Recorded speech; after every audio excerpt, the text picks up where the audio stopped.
What's up, guys? Today we're going to show you how I prepare my shower pans in order to build a waterproof shower. First, we're going to start with our FLOFX drain kit. This is a bonding flange type of drain, which we will use a membrane to waterproof our pan. What I love about this drain is that you don't have to mess with the plumbing on the shower. All I have to do is remove the top piece on this 3-piece clamping drain and then remove the old waterproofing that's attached in between this piece and the bottom piece so that I can install my new adapter and then just install the new piece, the new bonding flange.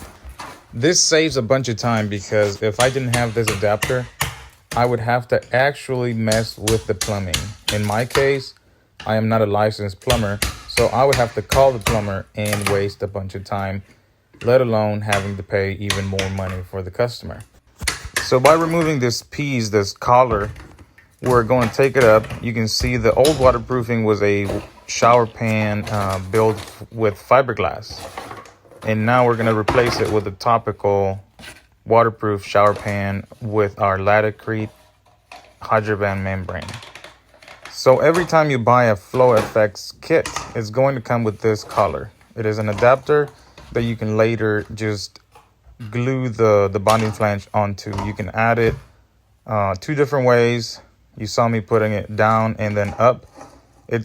You're going to gain about a 3/4 height difference depending on how you want your mud and if this is a curbless or whatever. So you have two adjustments that you can use. The next step is to drill the holes for the bolts that are going to keep this collar down. And you can do this many different ways, but I find it easier to just measure around and cut the holes a little bigger than they need to be. And that gives me a little slack to apply the new bolts.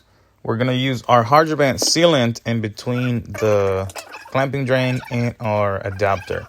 Then we're going to tighten our bolts down, making sure there is a good bond in between these two pieces because we're pretty much waterproofing, counting on this to be super, super tight.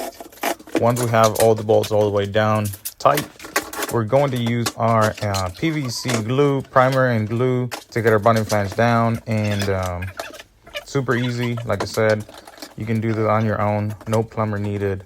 And then once you have it down, we're going to do our mud bed.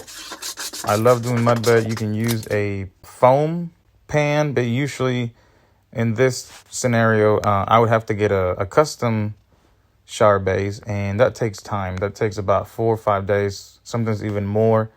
And if I do mud, I can just buy the mud and do it, anytime, any place. It's so versatile. So I'm not against foam pans. I've used them in the past, but you just can't beat the mud.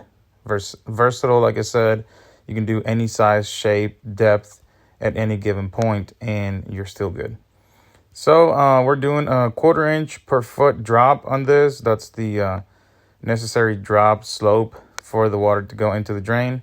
And then later we will add our sheet membrane by Latticrete. So this is what it should look like. If you like the videos, remember to like and comment down below. See you on the next one.